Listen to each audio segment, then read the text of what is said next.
son consecuencia de políticas públicas que pasaron por manos de los Meade, padre e hijo. José Antonio Meade, candidato del PRI a la presidencia de México, muy gracioso, rectificó su juicio sobre Andrés Manuel López Obrador en el sentido de que es un nini, porque ni estudia ni trabaja. Me equivoqué, porque es peor que un nini, no solo no estudia ni trabaja sino que además destruye, confronta y divide. La afirmación del candidato presidencial del PRI es una tomografía cerebral global del ideario de Meade y es parte de una biografía familiar. José Antonio Meade habla de los 7.520.000 jóvenes mexicanos, que representan el 24.7% del total de la juventud mexicana entre 15 y 30 años de edad, que no están estudiando ni encuentran trabajo en el mercado laboral.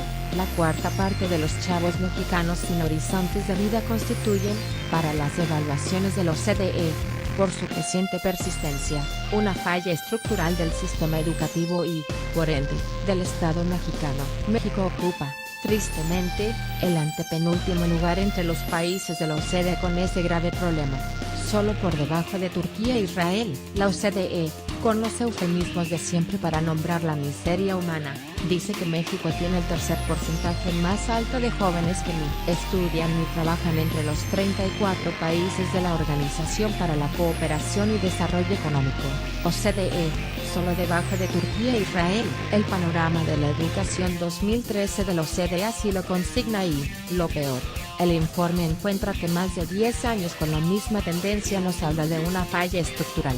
Una falla estructural en el sistema educativo de México representaría, en un Estado de Derecho, delimitar claramente las responsabilidades económicas, jurídicas y políticas de los funcionarios del sistema educativo y, en general, del Estado, que permitieron la instrumentación de políticas públicas salvajemente excluyentes, un proceso social que alimenta, como se sabe, los circuitos clandestinos de la violencia.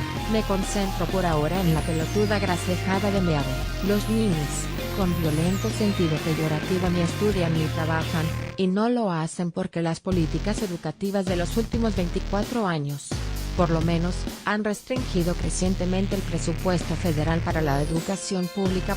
Signo de interrogación abierta. ¿Cuántos años que no se abren universidades públicas en México? En el panorama de la educación 2017 de la OCDE a nuestro país le corresponde el último lugar entre los integrantes de ese organismo por el porcentaje de su población con estudios universitarios, con tan solo un 22%, muy por debajo del promedio de la OCDE, que es un 37%.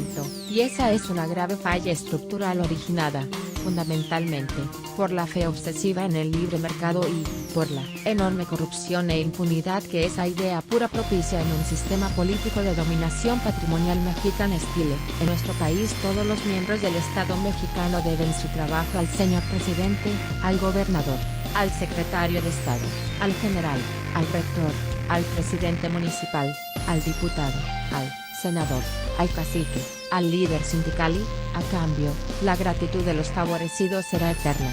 La lealtad sumisión es el valor supremo para alcanzar la cúspide de la pirámide. En tal modo de dominación, como es archisabido, la dignidad humana es un obstáculo para la movilidad y el ascenso social. El toque mexicano al patrimonialismo de Max Weber es el calor de familia que cada vez se extiende y permea más, a todos los niveles del sistema, como facultad para heredar a los hijos, esposas, sobrinos, ahijados, amantes, nietos, entenados, chosnos y arrimados, los poderes públicos del Estado. En Veracruz, Miguel Ángel Yunes, el actual gobernador, quiere heredar a su hijo la gubernatura y, en Puebla, Rafael Moreno Valle, exgobernador, ya hizo candidata del PAN a su esposa, sin contar que los hijos de los gobernadores poblanos, aún los más escandalosamente corruptos, son diputados locales y quieren ser senadores, presidentes municipales o lo que sea, pero con presupuesto público. La distribución familiar del poder público,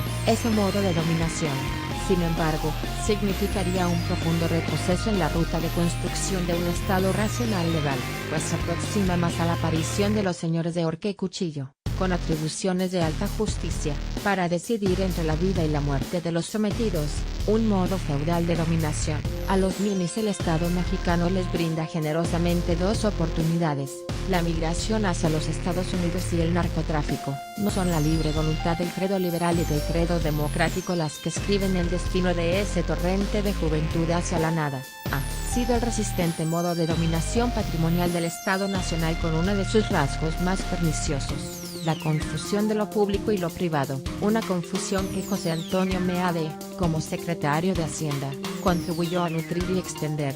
La reciente estafa maestra es un claro ejemplo de lo que digo. Varias universidades se encuentran hoy en peligro de desaparecer por los millonarios actos de corrupción que, es un hecho, pasaron por la mesa de despacho del exsecretario de Hacienda, José Antonio Meade, y la gran estafa maestra del Fondo Bancario de Protección al Ahorro, por medio del cual el pueblo de México fue atracado legalmente, por los diputados y senadores del PRI y del PAN, para financiar el rescate de los bancos y pagar las deudas millonarias de empresarios y banqueros como Carlos Slim, Vicente Fox y Roberto Hernández.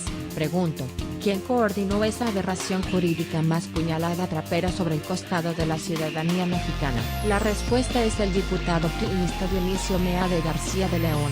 Como milagro de la Virgen de Guadalupe, el 12 de diciembre de 1998 el degradado poder legislativo de entonces echó sobre las espaldas de los mexicanos, a la manera de las tiendas de raya, una deuda deshonrosa que condujo a millones de familias a perder el precario patrimonio familiar. Así pues, quienes se encuentran entre los responsables directos de la existencia de los minis, un calificativo discriminador con base en la pobreza extrema, que generalmente muerde y envenena a la niñez y juventud indígenas, son los integrantes de clase política de México. Son los empresarios corruptos coludidos con la tecnoburocracia del Estado mexicano. Entre ellos sobresalen, por su inteligencia y obediencia al servicio de la dominación de los banqueros, los integrantes de la familia Meade. Por lo demás, si alguna reforma estructural destruyó, confrontó y dividió al país bajo el gobierno de Peña